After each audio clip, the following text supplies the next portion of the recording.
सोने वाला ससुराल।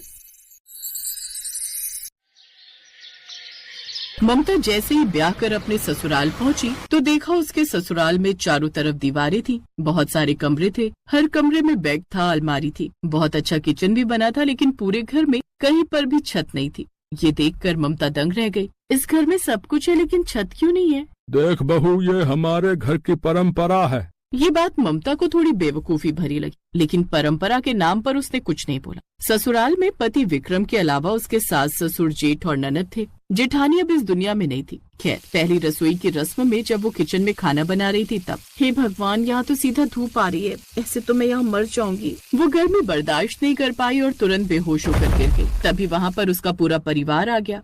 आजकल की लड़कियों में दम ही नहीं होता। पायल, एक बाल्टी पानी भर के डाल दे, इससे होश आ जाएगा। फिर जल्दी से बोल, खाना बनाए। हाँ, बहुत तेज भूख लगी है हमें। हाँ पापा। पायल ने एक बाल्टी भरकर पानी ममता के ऊपर डाल दिया, जिससे उसे होश आया। ममता को उन लोगों का बिहेवियर ठीक नहीं लगा। किसी तरह उसने खाना बना लिया और सबने खा भी लिया। आज विक्रम और ममता की सुहाग रात थी। सुहाग रात मनाने के बाद जैसे ही उनकी आंख लगी, वैसे ही अचानक मूसलाधार बारिश होने लगी। सारा बिस्तर, सारा सामान गीला होने लगा। ममता तुरंत भागकर घर के बाहर निकल गई और किसी दूसरे के घर के बाहर छप्पर के नीचे बैठ गई। तभी वहाँ पर उसके ससुराल वाले आ गए। बदतमीज औरत है, ना गर्मी बर्दाश्त होती ना बारिश है, दूसरों के घर के बाहर आकर बैठ गई।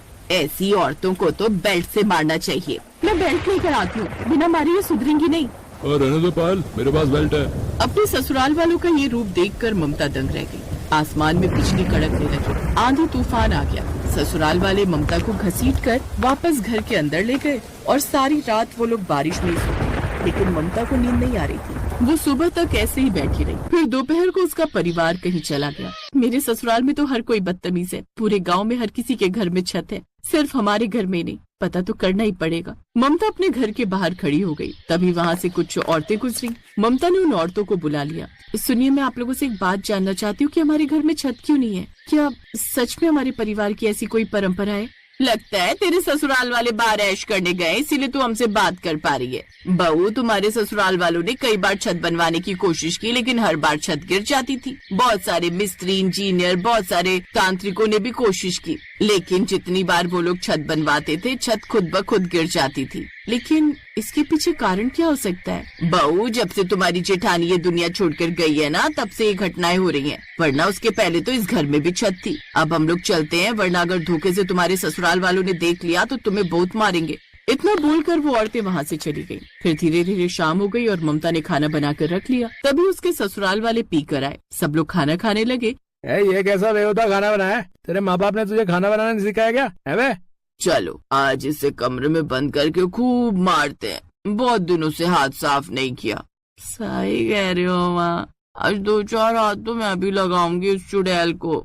नहीं, ऐसा मत कीजिए, दोबारा ऐसी गलती नहीं होगी। चुप कर बेगारत औरत, हम माफ नहीं करने वाले हैं। हमारे हाथों में खुजली हो रही। सारा परिवार मिलकर ममता को मारने लगा। ममता जोर जोर से चिल्लाने लगी। तभी अचानक आसमान में बिजली कड़की और बहुत तेज घनघोर बारिश होने लगी। तो इस तरह ममता पर वो लोग हर दिन जुल्म करने लगे। दोपहर में खाना बनाते वक्त गर्मी की वजह से वो बेहोश भी हो जाती थी और जब भी पानी बरसता था तो रात भर वो पानी में भीगती रहती थी। उसकी हालत बहुत खराब हो चुकी थी। फिर एक रोज जब उसके ससुराल वाले कहीं गए हुए थे, तब मेरे ससुराल वालों का जरूर कोई न कोई रहस्य है। मुझे उस रहस्य से पर्दा उठाना ही होगा। ममता उस घर के हर कमरे की तलाशी लेने लगी। तभी उसे एक पुरानी डायरी मिली। वो डायरी उसकी जेठानी ने लिखी थी। जब तक मेरी आत्मा को शांति नहीं मिलेगी, तब तक इस घर की छत नहीं टिकेगी। जब जब इस घर की बहुओं पर अत्याचार होगा, तब तक आंधी तूफान तेज होगा। जिस दिन इस घर की किसी बहू ने इन लोगों का विरोध कर दिया, उसी वक्त बारिश थम जाएगी। दरअसल कुछ साल पहले जो हरकतें ममता के साथ हो रही थी, वही हरकतें उसकी जेठानी के साथ होती थी। इन सब से तंग आकर उसकी जेठानी ने एक डायरी लिखकर उसी घर में कहीं छुपा दी और फिर उसने खुद को खत्म कर लिया। अब ममता वो डायरी पढ़ चुकी थी। इसका मतलब जेठानी जी ने इन लोगों से तंग आकर खुद को खत्म कर लिया और ये राज छुपाने के लिए इन लोगों ने परंपरा का नाम दे दिया। रात में फिर से ससुराल वाले पी कर आए। जब बारिश होने लगी तब ममता किसी पड़ोसी के बरामदे में पहुंच गई। तभी ससुराल वाले वहां पर आ गए। विक्रम ने जैसे ही उस पर हाथ उठाया, वैसे ही ममता ने उसका हाथ पकड़कर विक्रम चिल्ला उठा।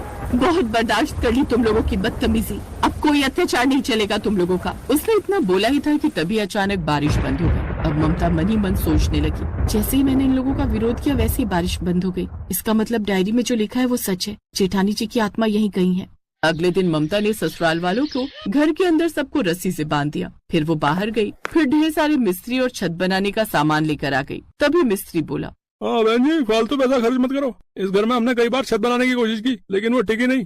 या तो आज छत टिकेगी या इन लोगों पर ही गिर जाएगी। उसके ससुराल वाले डर गए। बहू ऐसा मत कर, अगर तूने छत बनाई तो पूरी छत हम लोगों के ऊपर ही गिर जाएगी। चुप कर बुढ़िया। जेठानी जी, आप जहाँ भी हो, आज मैं आपको मुक्ति दिला कर रहूंगी। ये सारे लोग छत के नीचे दबकर मर जाएंगे आज। धीरे धीरे मिस्त्रियों ने छत बनानी शुरू कर दी। इधर उसके ससुराल वाले, बहू हमें माफ कर दे, आज के बाद हम तुझ पर कोई अत्याचार नहीं करेंगे।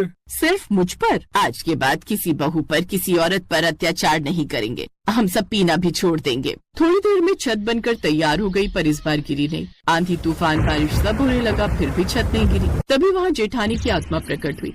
ममता, आज इन लोगों ने माफी मांगी, तुमने इन्हें सुधार दिया, इसलिए अब मेरी आत्मा को शांति मिल गई है। लेकिन अगर आज के बाद किसी औरत पर अत्याचार किया तो ये छत तभी गिरेगी जब तुम सब नीचे सो रहे होगे। हमें माफ कर दो राधा, आज के बाद ऐसा कुछ नहीं होगा। उसकी आत्मा गायब हो गई। उस दिन के बाद सब खुशी खुशी रहने लगे।